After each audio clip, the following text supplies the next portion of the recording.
ಆರ್ಯ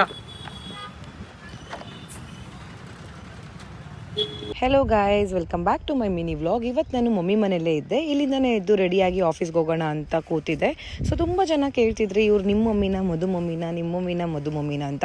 so ನೀವೇ comment ಮಾಡಿ, ಎಷ್ಟೊಂದು ವೀಡಿಯೋಸ್ ಹಾಕಿದ್ದೇವೆ, ನಿಮ್ಗೆ ಏನು ಅನಿಸುತ್ತೆ ಅಂತ ನಿಮ್ಮ ಅನಿಸಿಕೆನ ನೀವೇ ಕಮೆಂಟ್ ಮಾಡಿ ಹೇಳಿ ಯಾರಿಗಮ್ಮ ಇರ್ಬೋದು ಅಂತ.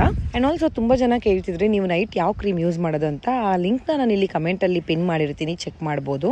ಮತ್ತು ಬಳೆಗಳನ್ನ ತೆಗಿಯೋಕೆ ಹೋಗಿ ಕೈ ಕೂಡ ಸ್ವಲ್ಪ ಕಟ್ಟಾಯಿತು. ಇನ್ನೇನು ಮಾಡೋದಂತ ಹೇಳಿ ಆಫ್ಟರ್ ನಾನು ಆಫೀಸಲ್ಲಿ ಲಂಚ್ ಮುಗಿಸ್ಕೊಂಡ್ವಿ. ಸೊ ಈವ್ನಿಂಗ್ ಮನೆಗೆ ಹೋಗುವಾಗ ನಾನು ನನ್ನ ಆಫೀಸ್ ಕೊಲೀಗ್ಸ್ ಪೋಲಾರ್ ಬಿಯರ್ಗೆ ಹೋಗಿ ಐಸ್ ಕ್ರೀಮ್ ತಿನ್ನೋಣ ಅಂತ ತಿಂದ್ಕೊಂಡು ದೆನ್ ಅಲ್ಲಿಂದ ನಾನು ಮನೆಗೆ ಹೊರಟೆ. ಇವತ್ತು ಅಷ್ಟೇ ನಾನು ಮಾರ್ನಿಂಗ್ ರ್ಯಾಪಿಡೋದಲ್ಲಿ ಬಂದಿದ್ದರಿಂದ ಈವ್ನಿಂಗ್ ನಾನು BMTC ಬಸ್ಸಲ್ಲಿ ಹೋಗೋಣ ಅಂತ ಪ್ಲಾನ್ ಮಾಡ್ಕೊಂಡೆ. ಎವ್ರಿ ಟೈಮ್ ನನಗೆ BMTC ಬಸ್ಸಲ್ಲಿ ಹತ್ತಾಗ ಲಕ್ಕಿ ಅಂತ ಫೀಲ್ ಆಗುತ್ತೆ, ಯಾಕಂದರೆ ಸೀಟ್ ಸಿಗುತ್ತೆ. ಆದಮೇಲೆ ನನ್ನ ಸ್ಟಾಪ್ ಬಂತು. ಬಸ್ ಸ್ಟಾಪಲ್ಲಿ ಇಳಿದ ತಕ್ಷಣ ಮಧು ಬಂದಮೇಲೆ ಮಧು ಸ್ವಲ್ಪ ವೆಜಿಟೇಬಲ್ಸು, ಫ್ರೂಟ್ಸು ಅದು ಇದು ಅಂತ ಪರ್ಚೇಸ್ ಮಾಡಬೇಕಾಗಿತ್ತು ಮನೆಗೆ. ಅದನ್ನೆಲ್ಲ ಪರ್ಚೇಸ್ ಮಾಡಿಕೊಂಡು ರಿಟರ್ನ್ ಮನೆಗೆ ಹೋದ್ವಿ ಜಾಲಿಯಾಗಿ. ಅದಾದಮೇಲೆ we came back to home and ಅಡುಗೆ ಎಲ್ಲ ಮಾಡಿ ಊಟ ಎಲ್ಲ ಮುಗಿಸಿದ್ಮೇಲೆ ಅಟ್ ಲಾಸ್ಟ್ ನನ್ನ ಫೇಸ್ ಕೇರ್, ಬಿಕಾಸ್ ತುಂಬಾ ಪಿಂಪಲ್ಸ್ ಆಗಿಬಿಟ್ಟಿತ್ತು ನನಗೆ ಹಳದಿ ಶಾಸ್ತ್ರ ಆದಮೇಲೆ. ಆಲ್ಮೋಸ್ಟ್ ಆಗಿದ್ದ ಪಿಂಪಲ್ಸ್ ಎಲ್ಲ ಕಮ್ಮಿ ಆಗಿದೆ, ಬಿಕಾಸ್ ನಾನು ಈ ನೈಟ್ ಜೆಲ್ನ ಯೂಸ್ ಮಾಡೋಕ್ಕೆ ಸ್ಟಾರ್ಟ್ ಮಾಡಿದಾಗಿಂದ ತುಂಬ ಜನ ಅದ್ರ ಬಗ್ಗೆ ಕೇಳ್ತಿದ್ರಿ.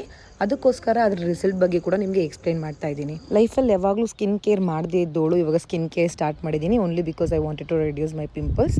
ಸೊ ಇದಾಗಿತ್ತು ನನ್ನ ಇವತ್ತಿನ vlog. Guys, see you again tomorrow, bye bye ಅಂತ ಹೇಳ್ತಾ ನನ್ನ ವ್ಲಾಗ್ನ ಇವತ್ತು ನಾನು ಏನು ಮಾಡ್ತಿದ್ದೀನಿ. Thank you.